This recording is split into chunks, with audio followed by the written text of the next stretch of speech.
আসসালামু আলাইকুম সুপ্রিয় দর্শক, ইসলাম চ্যানেল বাংলার সরাসরি লাইভ অনুষ্ঠানে কারিবাড়িতে স্বাগতম জানাচ্ছি। আমি খালেদ পাটোয়ারি।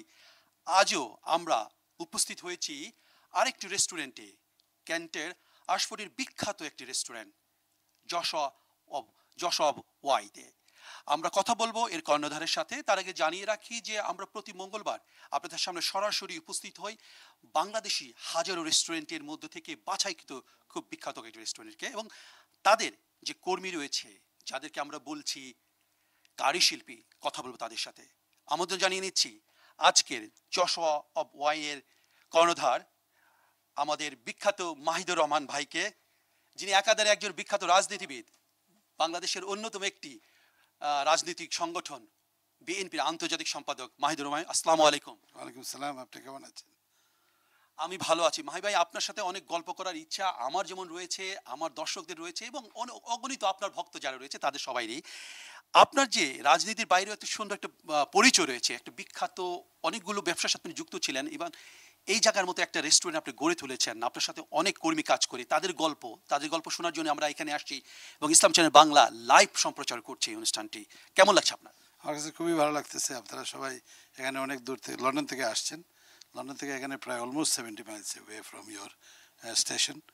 তো এখানে আসছেন, আমার রেস্টুরেন্টকে আপনারা চয়েস করেছেন দেখার জন্য, কথা বলার জন্য আমাদের সাথে। এই জন্য আই এম গ্রেটফুল। বিশেষ করে আপনার কথা শুনবো।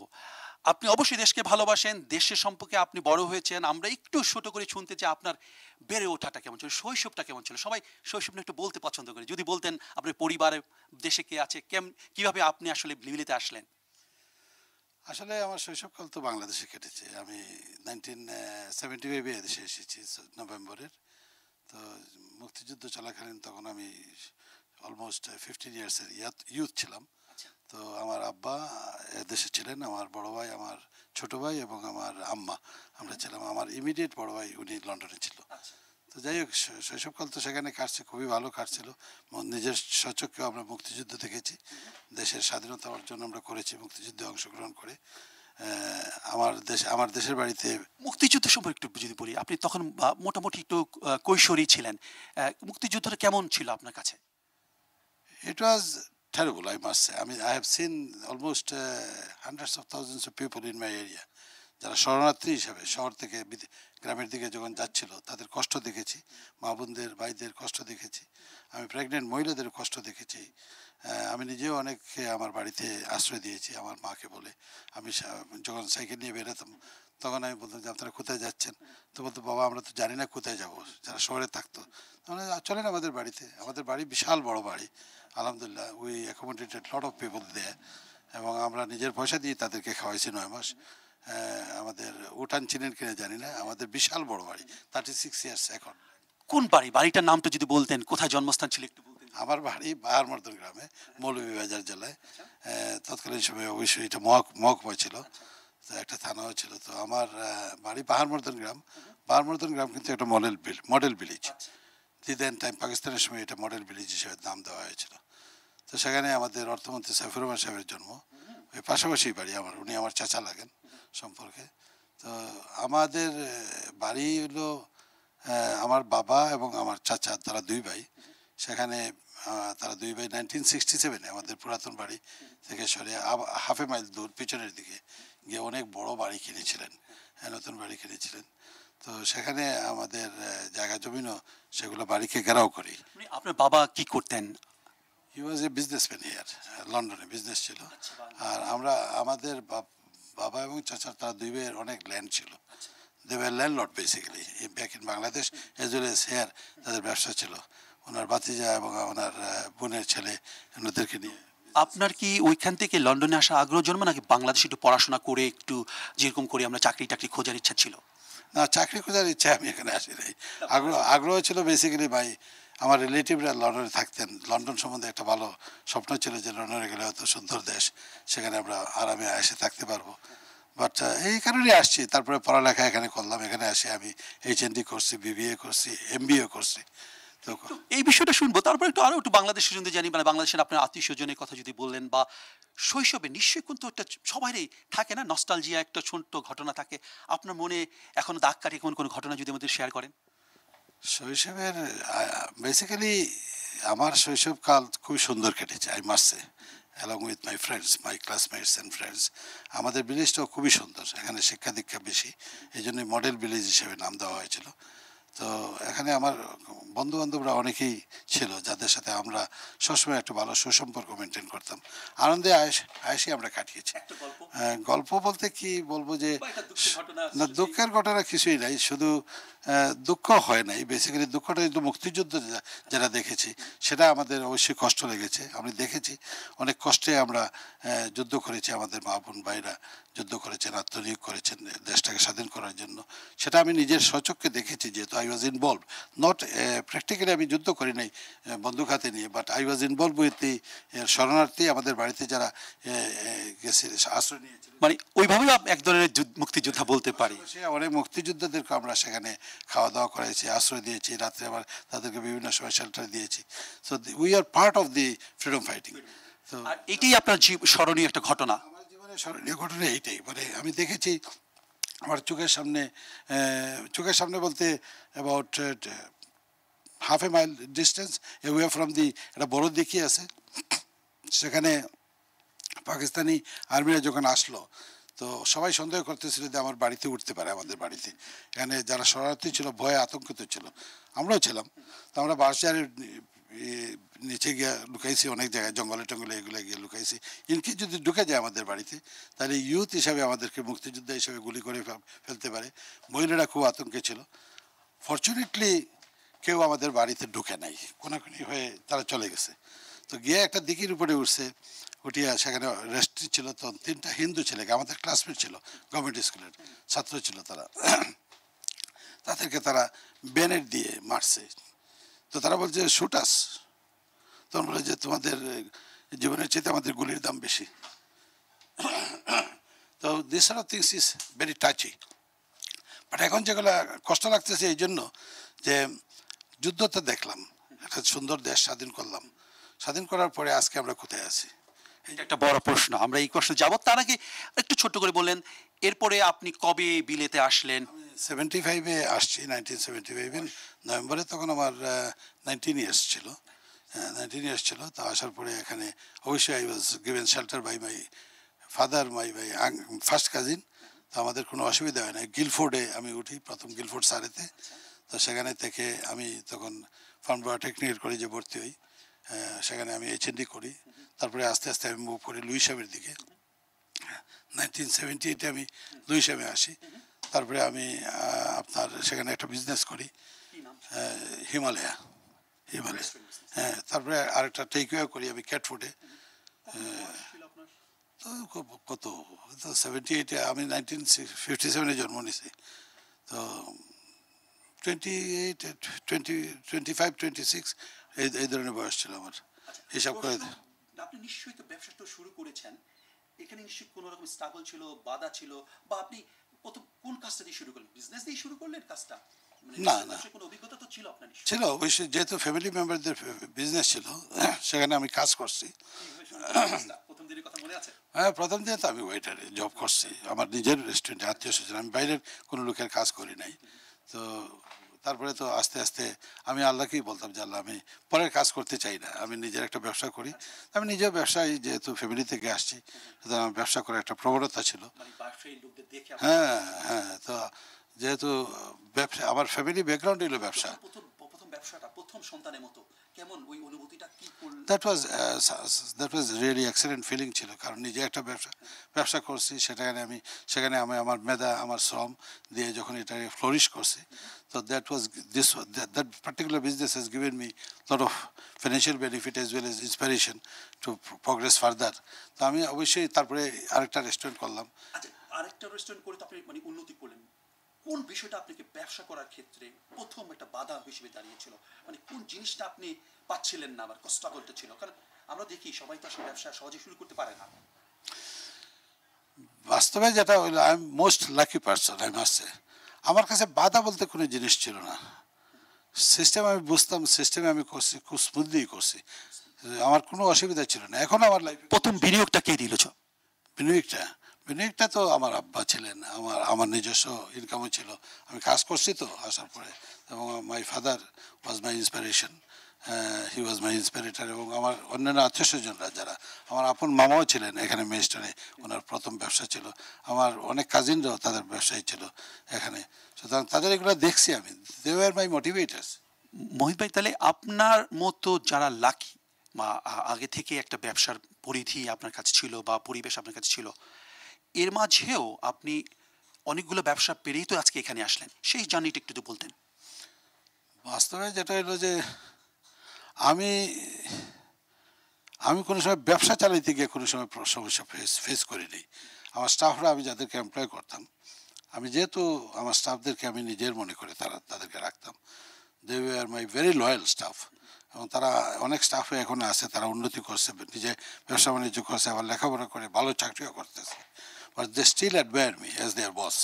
তারা এখনও বলে যে আপনার সাথে কাজ করে আমরা যে আরাম পেয়েছি এখন আর সেই আরামটুকু পাই না। আমরা এই বিষয় নিয়ে আপনার সাথে আরো আলাপ করব। তো এই আপনি যে ক্যান্টিন, এই রেস্টুরেন্টে আপনি কখন আসলেন, কতদিন যেটা করছেন, আর কে এখন আপনার সাথে চালাচ্ছে? বেসিক্যালি 1988-এ আর একটা বিজনেস আমি করেছিলাম আমার ভাই। মাহিত ভাই, আমরা আসলে এই বিষয়টা কথা বলবো আরেকটা পর্বে, কিন্তু আমার সাথে আমাদের অন্যতম আরেকজন প্রেজেন্টার রয়েছেন, শেলিনা। আমরা দেখি শেলিনা আমাদের রন্ধন শিল্পীদের সাথে কি কথা বলছেন। আসসালামু আলাইকুম প্রিয় দর্শক, ইসলাম চ্যানেল বাংলার লাইভ অনুষ্ঠান কারিবাড়ির পর্দায় এই মুহূর্তে আমি রয়েছি সেলিনা শেলি। রান্নাঘর থেকে একেবারে খাবার টেবিল, পুরো জার্নিটা যদি বলি একটা শিল্প, তবে সেই শিল্পের সাথে জড়িয়ে থাকেন কিছু মানুষ, যাদেরকে আমরা বলি শিল্পী, রন্ধন শিল্পী। এবং শিল্প তালিকায় রন্ধন শিল্পও কিন্তু এখন যুক্ত হয়েছে। আমার সামনে, মানে আমার পাশে এই মুহূর্তে তেমনই একজন বসে আছেন, যিনি একজন রন্ধন শিল্পী। তার আগে একটি কথা বলে নেই, এই বিলেতে কারি শিল্পের ইতিহাস আপনারা জানেন, সেটি দীর্ঘদিনের। এবং কারি শিল্পের রেস্টুরেন্টগুলো, এই রেস্টুরেন্টগুলো অনেকটা মায়ের মতো। মা যেমন তার কোনো সন্তানকে ফেলে দেন না, এই রেস্টুরেন্টে এসে বাঙালিরা প্রথমে কোনো অভিজ্ঞতা ছাড়াই যেই জায়গাটায় কাজ খুঁজে নেন বা নিজেকে তৈরি করেন, সেই জায়গাটি হচ্ছে রেস্টুরেন্ট। আমার পাশে বসে আছেন তানভীর। তানভীর, আপনি আপনার পুরো নামটি বলুন। আমার পুরো নামটা হচ্ছে আবু সালেহ তানভীর। আপনি কতদিন হয় এখানে এসেছেন এবং এর আগে বাংলাদেশে কি করতেন? আমি এখানে রিসেন্টলি ডিসেম্বরে আসছিলাম। আমার কাজে জয়েন করা হয়েছে জানুয়ারির 4 তারিখ থেকে এই রেস্টুরেন্টে। তো আমি বাংলাদেশে লেখাপড়া করেছি এইচএসসি পর্যন্ত, এতটুকুই। আপনি সরাসরি কি বাংলাদেশ থেকে এখানে এসেছেন, নাকি এর আগে আপনি বলছিলেন যে এটি আপনার প্রবাস জীবন নয়, এর আগে আরো একটি প্রবাস জীবন আছে, সেটি কোথায়? আমি এর আগে ওমান 8 বছর ছিলাম। 8 বছর পরে দেশে আসি।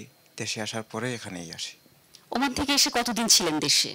3 মাস ছিলাম আমি এখানে বাংলাদেশে। এখানে কি একাই আছেন না পরিবার? আর ওয়াইফ, আমার আঙ্কেলরা এখানে আছেন, সবই আছে। আমার মা বাবা বাংলাদেশেই আছেন। তো পরিবার আছে, পরিবার মানে আপনার পরিবার মানে আপনার ওয়াইফকে নিয়ে আছেন, আর আপনার মা বাবা ভাই বোন অন্যান্য আত্মীয় স্বজন সকলেই দেশে আছেন। একজন মানুষ যখন দেশ ছাড়ে, আসলে দেশ ছাড়ে বিভিন্ন কারণেই, তার মধ্যে অন্যতম প্রধান যদি কারণ বলে থাকি, সেটি হচ্ছে আর্থিক একটা সহযোগিতারও ব্যাপার থাকে সেখানে পড়াশোনার পাশাপাশি। প্রত্যেকেই যেমন পড়াশোনা করেন, পাশাপাশি কিন্তু কোনো না কোনো কাজ করেন এবং পরিবারকে সহযোগিতা করেন। আপনি এর আগে ওমানে ছিলেন দীর্ঘদিন, 8 বছর প্রবাস জীবন কাটিয়েছেন, পরিবারকে সহযোগিতা করেছেন, আবার এখানে এসছেন আরেকটি স্বপ্ন নিয়ে, আরও উন্নত জীবনের স্বপ্ন নিয়ে। আপনার মধ্যে কি পারিবারিক কোনো চাপ কাজ করে যে এখানকার জীবনযাপন ব্যয় নির্বাহ করে পরিবারকে আরও সহযোগিতা করার? হ্যাঁ, এটাই তো, আমরা প্রবাসীরা এখানে আসি কারণ আমাদের ফ্যামিলিকে লুক আফটার করার জন্য, আমাদের ফ্যামিলি যেন আরো ভালোভাবে চলতে পারে। আমরা নিজে থেকে নাই করে কিছু, বাট আমাদের ফ্যামিলির হাসি খুশি ফুটানোর জন্যই আমরা এই প্রবাসের মাটিতে এখন পর্যন্তই আছি। আর যতদিন বেঁচে আছি ততদিন ইনশাআল্লাহ ফ্যামিলির জন্যই যুদ্ধ করে যাব। বিলেতে যখন প্রথম আসলেন আপনার জন্য মনে হয় জার্নিটা একটু সহজ হয়েছে, যেহেতু আপনি এর আগে প্রবাস জীবন কাটিয়ে এসেছেন ওমানে। তো বিলেতে যখন আসলেন তখন এখানকার প্রথম দিনটা বা প্রথম দিককার অবস্থাগুলো কেমন ছিল আপনার? আমার এই অবস্থা প্রথমে আমি ওমানে ছিলাম, বাট তারপরও ফ্যামিলিকে ছেড়ে আসার একটা যে কষ্ট আছে নিজের, এই নিজের ভিতরে তখনই কাজ করতো যে নিজের মা বাবাকে ফেলে আসছি। ওনা মানুষ যদি না খেয়েও থাকে তারপরেও সুখী থাকে, কিন্তু নিজের মা বাবার বুক থেকে যখন খালি হয়ে এই দেশে আসি তখন অনেক কষ্ট হয়। ফ্যামিলিকে ছাড়া, ফ্যামিলি এমন একটা ইম্পর্ট্যান্ট জিনিসগুলা। তারপরে যাই হোক আলহামদুলিল্লাহ নিজেকে মানিয়ে নিয়েছি এই জায়গায়। তো রেস্টুরেন্টে কেন, এটাই কি আপনার প্রথম জব এখানে? জি, আমার এই প্রথম জবে এই রেস্টুরেন্টে। আচ্ছা আচ্ছা, কেন শুরু করলেন রেস্টুরেন্টেই? কারণ কোনো এক্সপিরিয়েন্স না লাগে, এর জন্য এই রেস্টুরেন্টে কাজ, প্রথমে এক্সপিরিয়েন্স নেওয়ার জন্য। আচ্ছা, বাড়িতে কথা হয় মা বাবার সাথে? প্রতিদিন কতবার, কার সাথে কতক্ষণ কথা হয় একটু বলবেন কি? মা বাবার সাথে হ্যাঁ প্রতিদিন কথা হয়। মা বাবার সাথে হয়তো 10 মিনিট, তার চাইতে বেশি কথা হয় না, কারণ কাজ এই দিক থেকে সব দিকে ওয়াইফের সাথে কথা হয়, দ্যাটস ইট। আমি যদি বলি প্রত্যেকটি মানুষের একটি স্বপ্ন থাকে, স্বপ্ন নিয়েই আসলে এদেশে আসা। আপনার স্বপ্ন কতখানি এই দেশ এবং নিজের দেশকে নিয়ে? অবশ্যই আমার দেশকে নিয়ে অনেক কিছুই আছে স্বপ্ন, কারণ আমি বাংলাদেশে বড় হয়েছি। হ্যাঁ, আপনার স্বপ্নের কথা, আপনার আরও অনেক অনেক গল্প শুনবো আমরা। প্রিয় দর্শক, নিচ্ছে একটা বিরতি, পবিত্র এশার আজান এবং বিজ্ঞাপন বিরতি। আপনারা দেখছেন ইসলাম চ্যানেল বাংলার লাইভ অনুষ্ঠান কারিবারি, সাথেই থাকুন।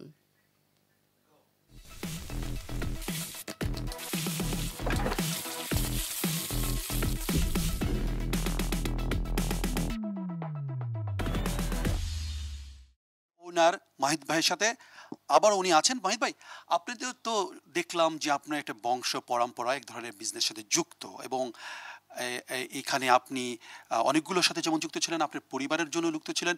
এই ব্যবসা করতে যেয়ে অনেকেই দেখি নতুন প্রজন্মকে একত্রিত করতে পারে না বা আকৃষ্ট করে না। আপনার এই ব্যবসায় এখনকার পরিস্থিতি কেমন? আপনার নতুন প্রজন্ম কি আসছে কিনা? ধন্যবাদ। আসলে আমি আগেও আবারও বলছি যে আমার ব্যাপারে আমি আল্লাহর কাছে শুক্রিয়া আদায় করতে চাই যে I don't have any problem. আলহামদুলিল্লাহ, আমার ছেলে educated. After finishing his graduation সে নিজেও চাকরি করছে ব্যাংকে, লয়েস ব্যাংকের পার্সোনাল ব্যাংকিং ম্যানেজার ছিল, ল্যান্ডিং অফিসার ছিল। পরবর্তীতে সে নিজেও ব্যবসা করার চেষ্টা করছে।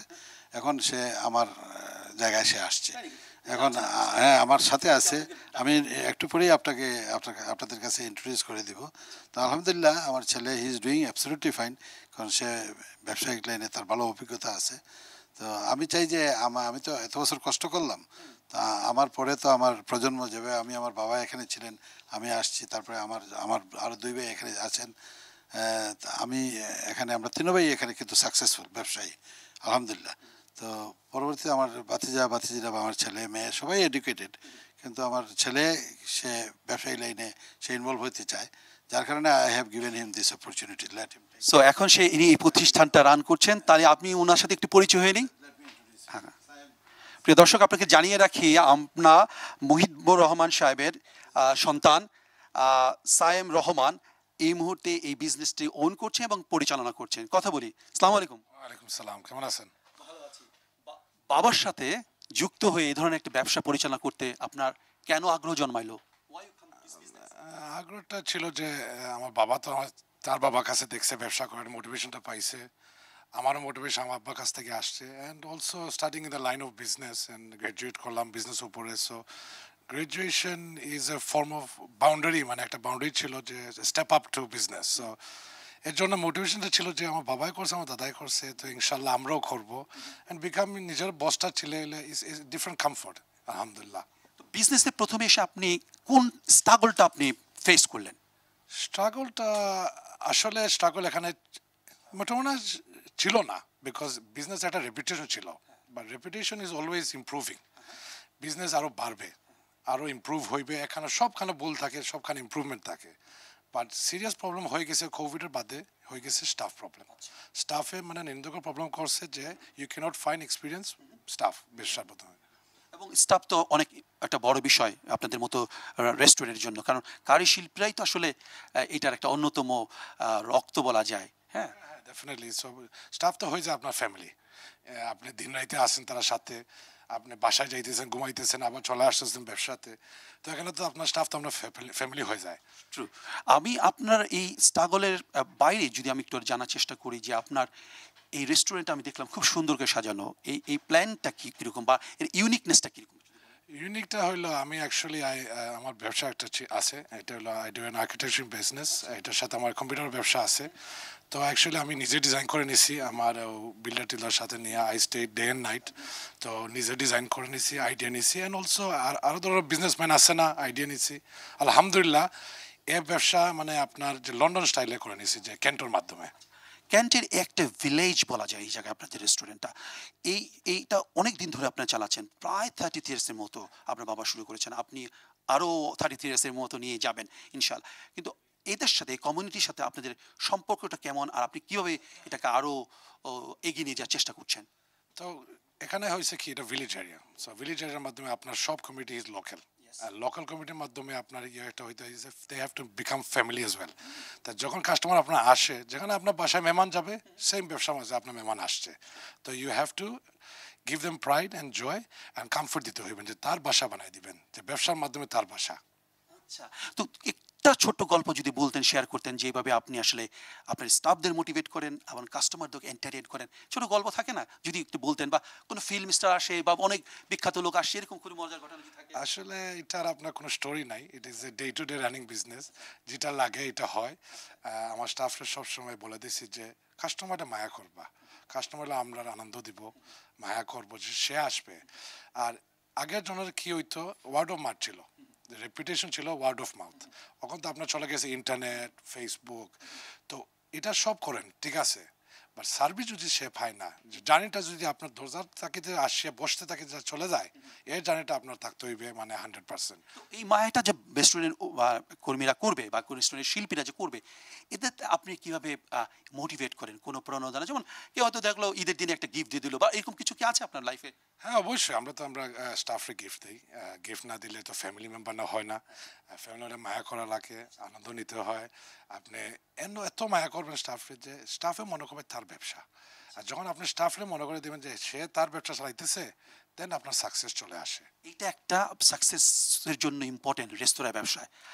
আপনি ভেরি ইয়াং, আপনার পরিবার সম্পর্কে আমরা হয়তো জানার চেষ্টা করবো, আমার সহকর্মী, কিন্তু আপনার গোলটা কি, ফিউচার আপনার গোলটা কি বিজনেসটা নিয়ে?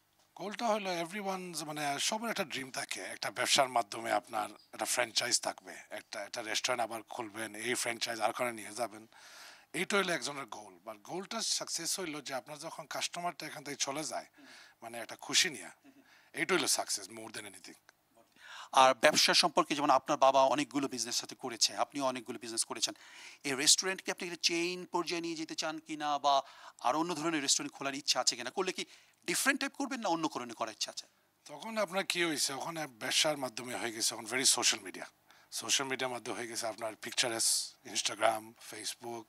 তো এর জন্য আপনি ডিফারেন্ট স্টাইল, আলাদা স্টাইলে করা লাগবে, ডিজাইন প্লেট করা লাগবে। সো ইনশাল্লাহ আমরা যদি আরও ব্যবসা করি, we will try to plate food ইনশাল্লাহ, মেনুটা আরও বদলাবো। অ্যান্ড আরও প্রথম যাইতে হইলে, আগাইতে হইলে আপনি কী করতে হবে, you have to capture the rest of the area around you. Thank you Sayem ভাই, আপনাকেও। প্রিয় দর্শক, কথা বলছিলাম সায়েমুর রহমানের সাথে, যে কিনে এই রেস্টুরেন্টটাকে ওন করছেন এবং স্বপ্ন আছে এটাকে আরও নতুনভাবে করা, টেকনোলজিকে অ্যাড করে। আমি এখন জোন 2-তে চলে যাব, আমাদের সেলিনা আছেন ওখানে, রন্ধন শিল্পীদের সাথে কথা বলি সেলিনার সাথে। খালেদের গল্পটা আপাতত শেষ, আর সেলিনার গল্প আবার শুরু। কথা বলছিলাম আমাদের ভাই তানভীর সাথে। তানভীর, আপনার স্বপ্নের কথা শুনছিলাম, আপনার স্বপ্নের কথাগুলো আবারও বলুন, আমরা শুনতে চাই। আমার যে স্বপ্ন ছিল, আমি দেশে প্রথমে অনেক ফুটবল খেলতাম, আমার সব থেকে ফেভারিট খেলা ছিল ফুটবল।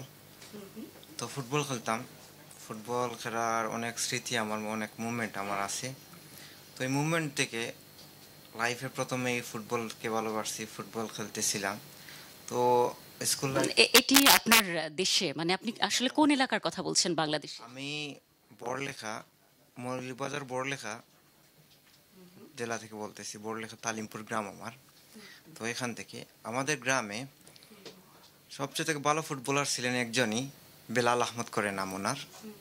তো ওনাকে দেখে আমার ফুটবল খেলার ইচ্ছা সব কিছুই। তো লাইফে মা বাবারও আদর পেয়েছি, খেলাধুলা থেকে অনেক অ্যাক্সিডেন্টও হয়েছে লাইফে।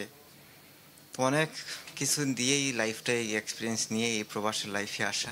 ফুটবল খেলার কথা বলছিলেন, কোন পজিশনে খেলতেন আপনি? আমি স্ট্রাইকার পজিশনে খেলতাম, ডান লেফটে। তো ডান দিকে খেলতাম। প্রিয় দল? প্রিয় দল আর্জেন্টিনা। আমারও। আচ্ছা, ফুটবল খেলা আপনার প্যাশন, তো এই বিলেতে খেলার সুযোগ পাচ্ছেন কেমন? জি, এখানে সুযোগ আছে।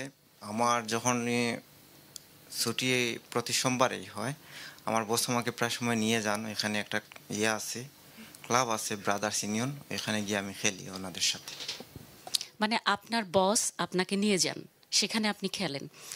চমৎকার, খুব ভালো লাগলো। আসলে মালিক এবং কর্মচারীর সম্পর্ক, এটা ঠিক এভাবে বলা যায় না। যদি বলি পরিবারের অভিভাবক এবং পরিবারের সদস্য, সেই রকম সম্পর্ক যদি হয়, তাহলে সেই প্রতিষ্ঠান মনে হয় যারা কাজ করেন তাদের অন্যরকম ভালো লাগে। তো আপনি যেখানে কাজ করেন, রেস্টুরেন্ট জোশন অফ ওয়ে, তো এখানে আপনি পারিবারিক আবহটা কেমন পান? মানে আপনার বসের সাথে আপনার সম্পর্ক কেমন? জি, আলহামদুলিল্লাহ। জানি না এই লন্ডনে আমি আসার পর প্রথমে আমার এই কাজগুলা, বাট আমার বস আলহামদুলিল্লাহ আমাদের সাথে বন্ধুসুলভ আচরণ করেন। যা কিছুই আমাদেরকে দেখিয়ে দেন, আমরা বোঝার চেষ্টা করি আমাদের কি লাগবে না লাগবে। এভরিথিং বস আমাদেরকে নিজে থেকেই বলেন যে তোমাদের কিছু যদি লাগে আমাকে বলবা, কারণ আমি তোমার বাবার মতো। আমি আমার বসকে বসও বলে সম্বোধন করি না, আঙ্কেল বলে সম্বোধন করি। সো এটাই সবচেয়ে থেকে বেশি ইম্পর্টেন্ট লাইফে, যে একটা জায়গায় কাজ করতেছো, বস না বলে আঙ্কেল বলতেছি, আলহামদুলিল্লাহ, এটাই আল্লাহর কাছে শুকরিয়া। আবারও ফিরে যাই একটু দেশের কথায়, কারণ আসলে যত কথাই বলি না কেন, প্রবাসে ঘুরে ফিরে আসে দেশের কথা। দেশ থেকে যখন আমরা আসি, তখন আসলে কাপড়ের ভাঁজে করে দেশের সুঘ্রাণ নিয়ে আসি। দেশের একটা সুঘ্রাণ আছে। প্রত্যেকটি মানুষ যখন দেশ ছেড়ে, নিজের সীমানা ছেড়ে বাইরে যায়, তখন সেই সুগন্ধটা টের পায়। দেশে থাকতে এই সুগন্ধটা টের পায় না। তাই আমরা যারা প্রবাসে আছি, তারা জানি দেশটা আসলে কি। তাই ঘুরে ফিরে দেশের কথায়, প্রিয়জনের কথায়, পরিবারের কথাই আসলে চলে যেতে হয়। আপনি বলছিলেন আপনার বাবা মা এবং অন্যান্য যে আত্মীয় স্বজন আছে সকলেই দেশে থাকেন। আপনি আসলে এইখানে কাকে বেশি মিস করেন? আমি এখানে বেশিরভাগ আমার ওয়াইফকেই মিস করি, বাট এখানে ওয়াইফ স্যার তো আর আঙ্কেল আছেন, সবাই আছেন, আন্টি আছেন, সবাইকেই মিস করি। তারপরে দেশের কথা যদি যান, তাহলে দেশের তো মা বাবাকেই সবচেয়ে থেকে বেশি মিস করে। আচ্ছা, ওনাদের সাথে কথা হয়, আপনি বলছিলেন যে ওনাদের সাথে নিয়মিত কথা হয়। নিজের যে নিজের একটা যে খরচ থাকে, আমরা বলি যে আপনার লিভিং কস্ট, এর পরেও যেভাবেই যে থাকুক না কেন, খুব কষ্ট করে পরিশ্রম করে একটু একটু টাকা সঞ্চয় করে আসলে পরিবারের জন্য পাঠাতে হয়। আপনার এরকম দায়িত্ব পালন করতে হয় নিশ্চয়ই। যে পালন করতে হয়, কারণ সবাই তো আছি দেশে, ভাই আছে, মা আছে, বাবা আছে, সবাইকেই লুক আফটার করতেই হয়। আবার আরেকটি কথায় যেটিতে আমরা ছিলাম, যে আপনার আসলে ভবিষ্যৎ পরিকল্পনা কি? কারণ প্রত্যেকটা মানুষের কিন্তু একটা গোল থাকে, স্বপ্ন থাকে, তাই না? আপনার পরিকল্পনাটা কি? যে আমি আসছি এই দেশে এই স্বপ্ন নিয়ে আসছি, যে নিজে একটা কিছু করব, ফ্যামিলিরও একটা দায়িত্ব আছে, সব কিছু নিয়েই। আমার মনে হচ্ছে আপনি খুব ইমোশনাল হয়ে যাচ্ছেন। কেন কেন এই ইমোশনটা আপনার? কারণ স্বপ্ন পূরণ করতে হলে প্রথমে নিজের স্বপ্নটাকে ভাঙতে হয়। আর আমার লাইফে নিজের আমার অনেক স্বপ্নই আমি ছুঁড়ে ফেলে দিয়েছি, কারণ নিজের স্বপ্ন যদি দেখি তাহলে ফ্যামিলির স্বপ্নগুলো পূরণ করতে পারবো না। একটু একটু যদি বলেন যে কোন স্বপ্নটা কি ছিল যেটি আপনি ছুঁড়ে ফেলেছেন? জীবনে অনেক স্বপ্নই ছিল, নিজে কিছু হব নিজে থেকে, বাট কিছুই হতে পারি নাই। ফুটবলার হতে চাইছিলাম, এটাও হতে পারি নাই। সো এই স্বপ্নগুলা বিসর্জন দিয়েই নিজের ফ্যামিলিকে ধরে রাখার চেষ্টা, নিজের যে স্বপ্নগুলো আছে সব কিছুই শেষ, আর কিছুই নাই লাইফে, যাই আছে নিজের ফ্যামিলিটাই আছে এখন। ৮ বছর আগে যে ওমান প্রবাসী হয়েছিলেন, সেটি কি পারিবারিক আর্থিক প্রয়োজনই হয়েছিলেন? ওইটা আমার ওইখানেই বাবা ছিলেন প্রথমে ওমানে, তো বাবার মাধ্যমেই যাওয়া ওইখানে। তারপর তো লাইফে অনেক আছে, আমার বাবা এখানে একটা কোম্পানি ছিল, তো বাবার কোম্পানি থাকাকালীন আমার বাবার একজন পার্টনারশিপ ছিল। আমার বাবা আমাকে রেখে দেশে ছুটিতে যান, যখন যান তখন ওমানে আর ফিরে যেতে পারেন নাই, কারণ আমার আব্বুর পার্টনার কিছু মেডিসিন দিয়ে ফাঁসিয়ে এখানেই আটকে দিয়েছিল। মানে একটু আরেকটু পরিষ্কার করে বলুন তো, মানে একটা দুঃখজনক ঘটনা নিশ্চয়ই। কারণ আমার বাবার সব কিছু এখানে ছিল, কোম্পানি, তো আমাকে এখানে নিয়েছিল যে এখানে আমার ছেলেটা যদি আমার কাছে আসে একটু ভালো হয়ে থাকবে। তখন আমার পড়ালেখা সব কিছুই শেষ, তো প্রবাসে তো নিয়ে গেছে। তো আমার আব্বার যে পার্টনার ছিল, উনি লুবে যে যদি আমার আব্বু না থাকে তাহলে ওর সব কিছুই হয়ে যাবে, তো আমার আব্বুকে ঘুমের মেডিসিন দিয়ে জেলে প্রায় 3 মাস ছিলেন ওমানের এখানে। তারপর আমরা দেশে পাঠিয়ে দিই, এখানে আর রাখে নাই একেবারেই। তো ওমানের লাইফটাও প্রথমে অনেক কষ্টে কাটছিল। প্রায় 3 মাস আমার আব্বু যাওয়ার পরে প্রায় 3 মাস আমার কোনো কাজ ছিল না ওইখানে। আমি অনেক কষ্টে ছিলাম, না ঠিক মতো কাজ পাইতেছিলাম। তারপরে ইনশাল্লাহ 3 মাস পরে আমি টুকটাক কাজ করছি, নিজে থেকেও কাজ রাখছি, আল্লাহর রহমতে মা বাবার দোয়ায় সব কিছুই। মানে ওমান থেকে দেশে ফিরে যান, দেশ থেকে আবার এখানে চলে আসেন, এবং যেটুকু শুনলাম আপনার কাছে যে আপনি অনেক ভালো আছেন, মানে এই মুহূর্তে অনেক ভালো আছেন, যদিও অনেক স্বপ্ন ছিল, স্বপ্ন ভাঙার কষ্ট আছে, কিন্তু ভালো লাগাও আছে। আসলে জীবনের গল্পগুলো এক একজনের এক এক রকম হলেও জীবনের গল্পগুলো কোথাও না কোথাও আমাদের মিলে যায়, আর সেই জীবনের গল্পের মিল খুঁজতেই আমাদের এত সব আয়োজন। প্রিয় দর্শক, আপনারা দেখছেন ইসলাম চ্যানেল বাংলার লাইভ অনুষ্ঠান কারিবারি।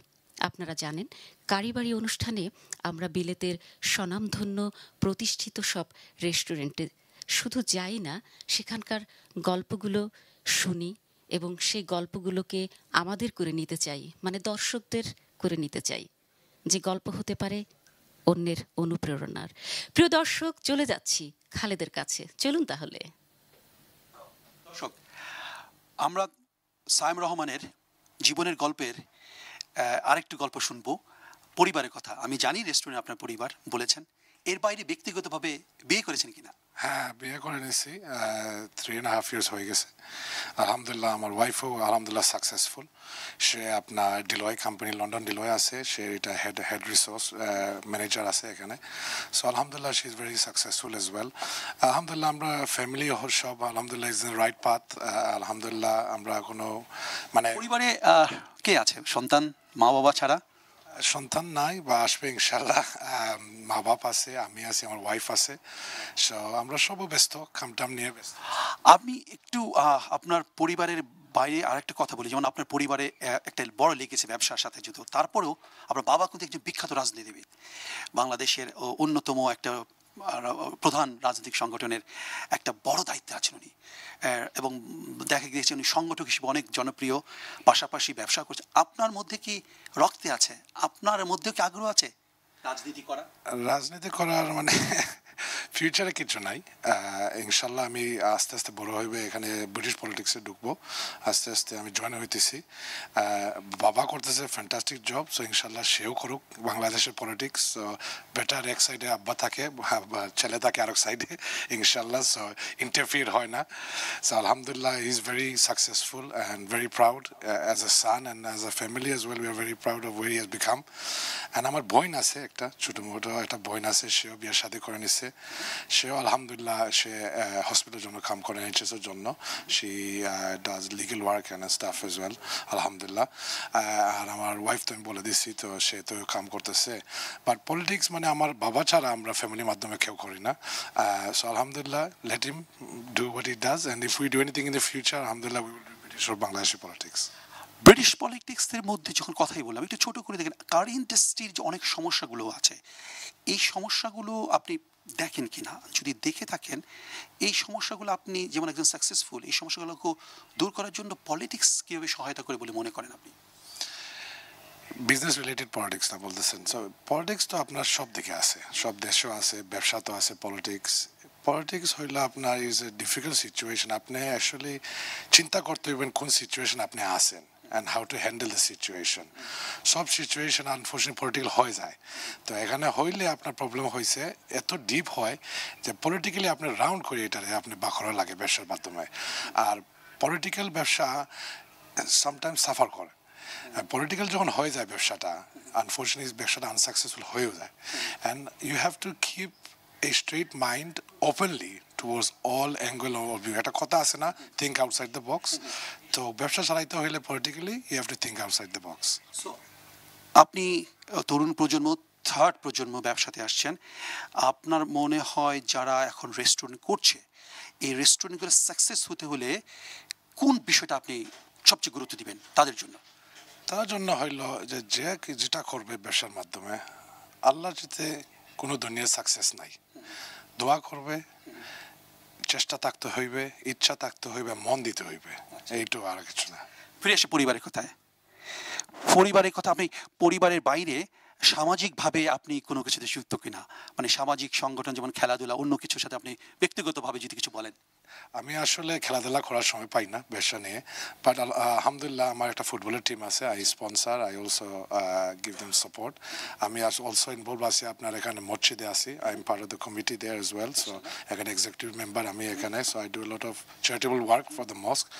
বাট আদার দেন দ্যাট আসলে ব্যবসার মাধ্যমে থাকি, and most of my time day and night ব্যবসার উপরে চলে যায়। ধন্যবাদ। দর্শক শুনলেন তরুণ প্রজন্ম, তৃতীয় প্রজন্ম রেস্টুরেন্ট ব্যবসার সাথে যুক্ত আমাদের সাইম রহমান। বাবার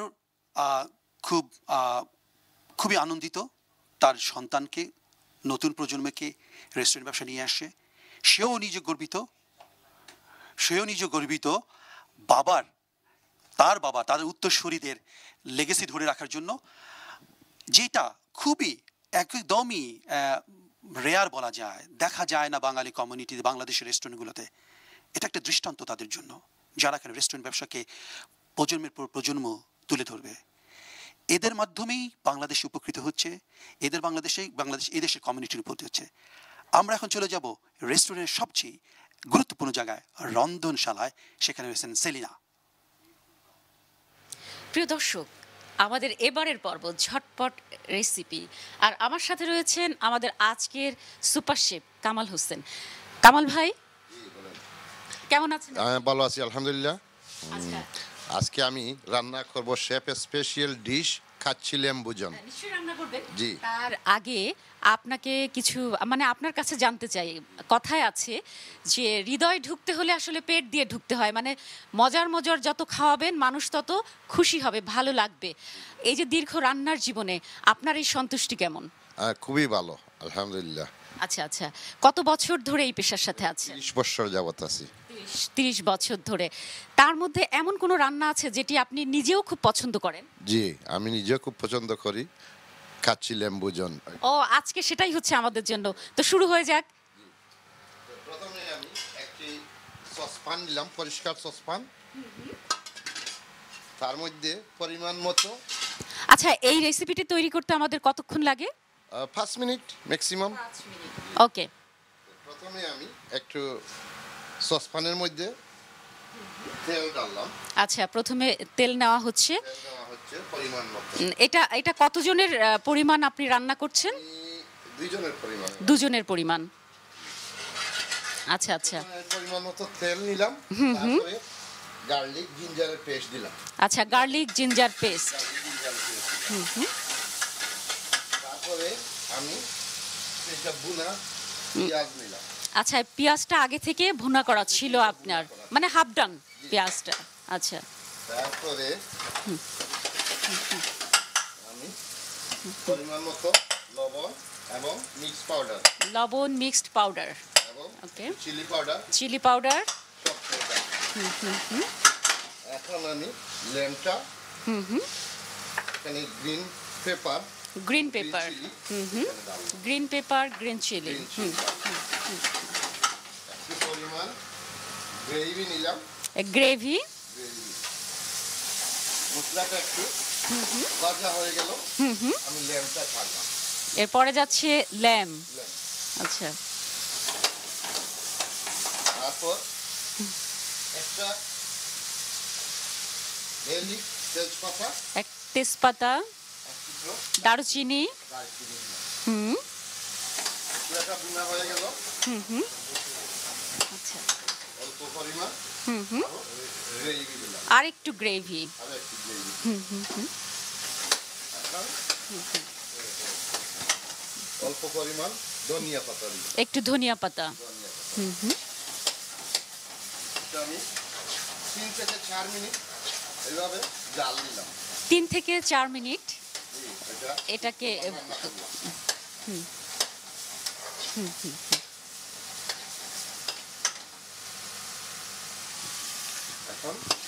এখন আমার রান্নাটা সম্পূর্ণ হয়ে গেছে, আপনি খেয়ে দেখতে পারেন। অত্যন্ত চমৎকার ডিশটা।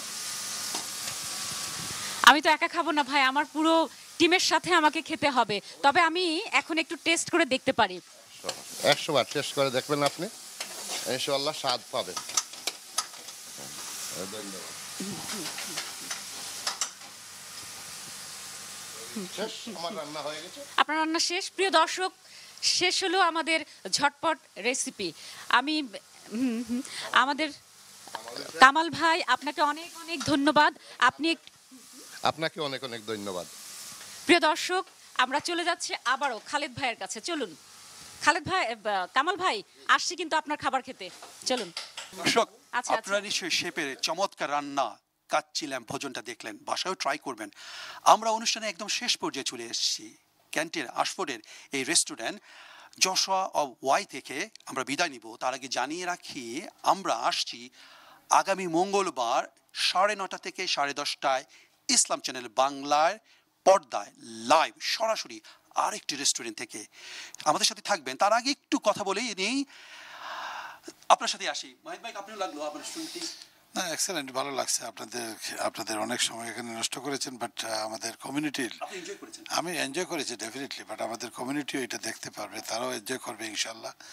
থ্যাংক ইউ আমি আপনাদেরকে দিতে চাই ইসলাম চ্যানেল বাংলাকে। আর আমি অনুরোধ করবো ইসলাম চ্যানেল বাংলা আপনারা দেখেন, এই কমিউনিটিকে ইসলাম চ্যানেল বাংলা কিন্তু giving huge amount of support and service to our community. Thank you. আপনি যদি সস কথা বলতেন আপনার। অ্যাগেন আমিও বলতে চাবো যে থ্যাংক ইউ ভেরি মাচ ইসলাম বাংলা চ্যানেলকে নিয়ে, যে সব চলে আসছে আমরা এখানে, অ্যান্ড যে দেখতেছে, যে ব্যবসা করবে, যে সব জনের দোয়া আছে যে ইনশাল্লাহ সব সাকসেস হইবে, আর এই প্রোগ্রাম দেখে আরও সাকসেসফুল হইবে। প্রিয় দর্শক, আপনারা এতক্ষণ দেখছিলেন ইসলাম চ্যানেল বাংলা লাইভ অনুষ্ঠান কারিবারি। কারিবারির গল্পটি শুধু রেস্টুরেন্টের কোনো গল্প নয়, এই গল্পগুলো রয়েছে মানুষের দীর্ঘ পথযাত্রার, সংগ্রামের, আনন্দের, দুঃখের এবং বেদনার। আমরা আশা করি আমাদের এই গল্প বলার পথগুলোতেও আপনারা সঙ্গী হয়ে থাকবেন। সবাই ইসলাম চ্যানেল দেখবেন। সবাই ভালো থাকুন, সুস্থ থাকুন, নিরাপদে থাকুন। শুভরাত্রি। আল্লাহ হাফেজ।